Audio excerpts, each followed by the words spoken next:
Bonjour à toutes et à tous. La vague de chaleur qui a débuté dimanche dernier se poursuit. Les températures ont atteint des sommets durant cet après-midi de mardi, notamment dans les Côtes-d'Armor et en Ille-et-Vilaine. On relevait en milieu d'après-midi 33 degrés à Rennes ainsi qu'à Pommery-Jaudy dans le Trégor. C'est dans ce département des Côtes-d'Armor aujourd'hui que de nombreux records de chaleur ont été battus.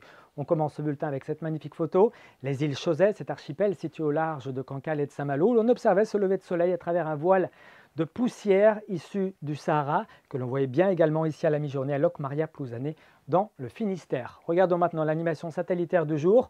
On voit que le ciel était globalement plutôt bien dégagé, en dépit de ce voile légèrement blanchâtre dans notre ciel. On observe surtout ici ce système rotatif dans le sens inverse des aiguilles d'une montre, caractéristique donc d'une dépression qui à l'avant propulse dans notre direction de l'air extrêmement chaud en provenance du Maghreb. La situation n'évoluera pas pour cette journée de mercredi avec là encore un temps sec, beaucoup de soleil dès le matin, quelques voiles nuageux, un petit peu plus discret probablement entre l'est de l'Ille-et-Vilaine et de la Loire-Atlantique.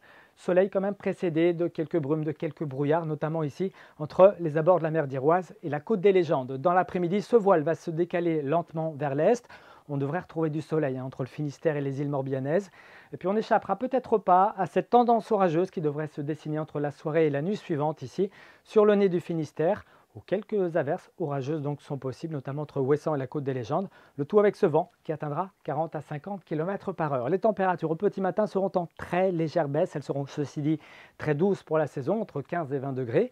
On attend 15 degrés à Carhaix, jusqu'à 20 degrés à Nantes, ainsi qu'à Clisson, 16 degrés à Brest, 18 à Saint-Malo, 18 également à Redon. Et puis dans l'après-midi, seuls les abords de la Manche connaîtront des températures modérées, entre 24 et 25 degrés sur les plages. Partout ailleurs, il fera extrêmement chaud. 30 degrés sont prévus à Brest, 32 degrés à Lorient, 33 degrés à Rennes.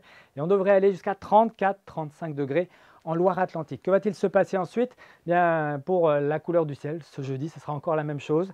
Du soleil qui brillera à travers un voile, un petit peu plus dense à l'ouest qu'à l'est. Les températures seront très élevées à nouveau sur l'Ille-et-Vilaine. 34 degrés sont prévus à Rennes avec 20 degrés au petit matin. Et puis pour la journée de vendredi, toujours ce même type de temps. Cette chaleur qui commencera à devenir vraiment accablante et qui pourrait même s'intensifier pour la journée de samedi.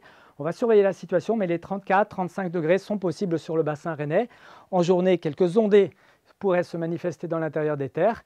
Traduction d'un temps qui se mettra à devenir un petit peu plus instable pour la journée de dimanche, avec probablement l'amorce d'un changement de configuration météo, un petit peu plus de fraîcheur, mais avec des orages probablement donc pour dimanche soir sur l'ouest de la région, des orages qui devraient se propager, on le verra la nuit suivante, entre dimanche et lundi, sur l'est de la Bretagne. On en reparle ici même avec Steven Toal. Très bonne soirée à tous et à bientôt.